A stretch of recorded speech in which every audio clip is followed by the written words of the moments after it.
大家好，我哋喺網購咗一箱榴蓮啊，等我拆開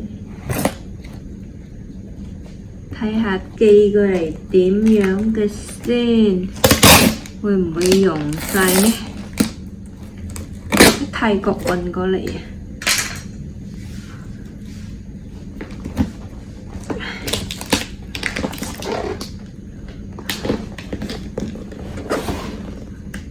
呢個老奶奶係咪咁正啊？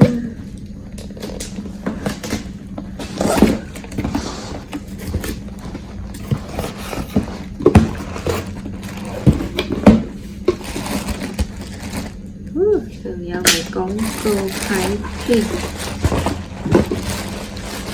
哇！仲凍凍地喎〜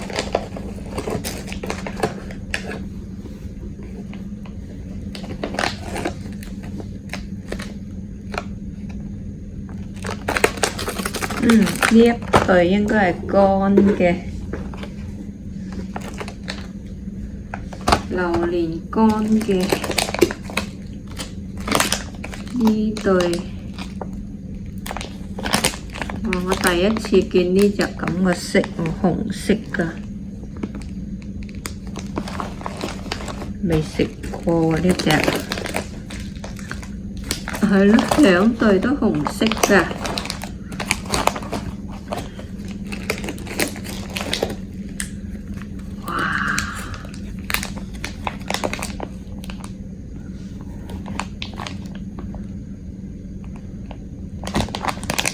呢隻係，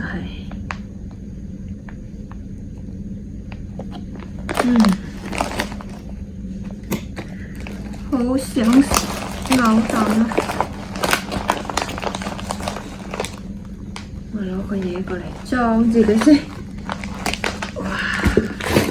真係香噴噴。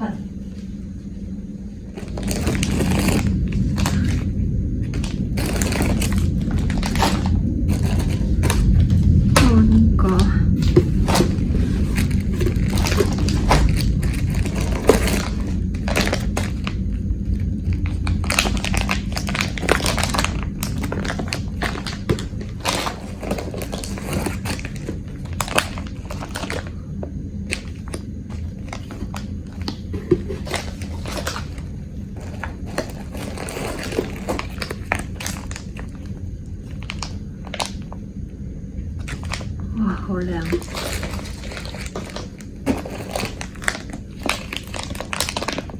哇，呢隻貓山王啦，呢對係貓山王咯。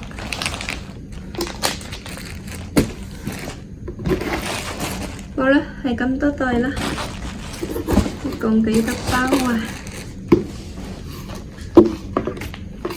一、二、三、四、五、六、七、八，八袋。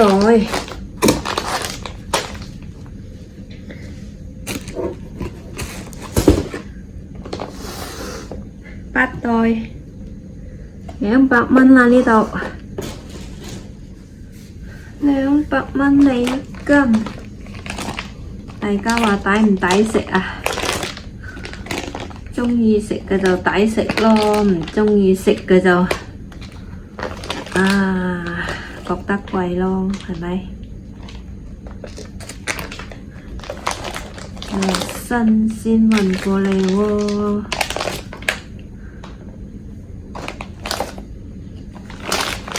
我食一對乜嘢嘅好呢？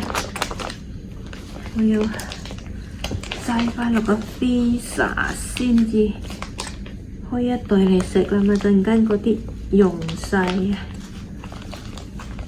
食邊對先呢？食個貓山王先啦。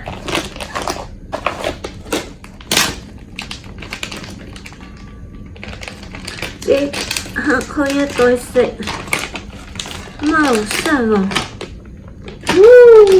咁香。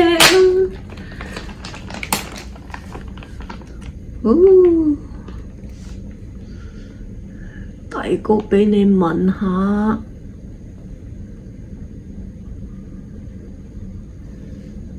咬啖先吓。正。哇，好甜啊！好食就係啲肉少咗啲多，個核大個，耶！食咗一嚿啦，個核咧佢有咁多粒，就咧個核咧就咁大粒，都 good， 好食，鍾意食㗎。OK， 分享到呢度，啱啱聞到嘅榴蓮啊，真空聞到榴蓮，新鮮冰鮮榴蓮係應該叫。多謝大家關注，Aloha and Mahalo， 鍾意呢個視頻嘅唔該 like 或者 subscribe。拜拜。仲要多謝下嗰個送快遞嗰個哥哥添啊，咁辛苦幫我送過嚟。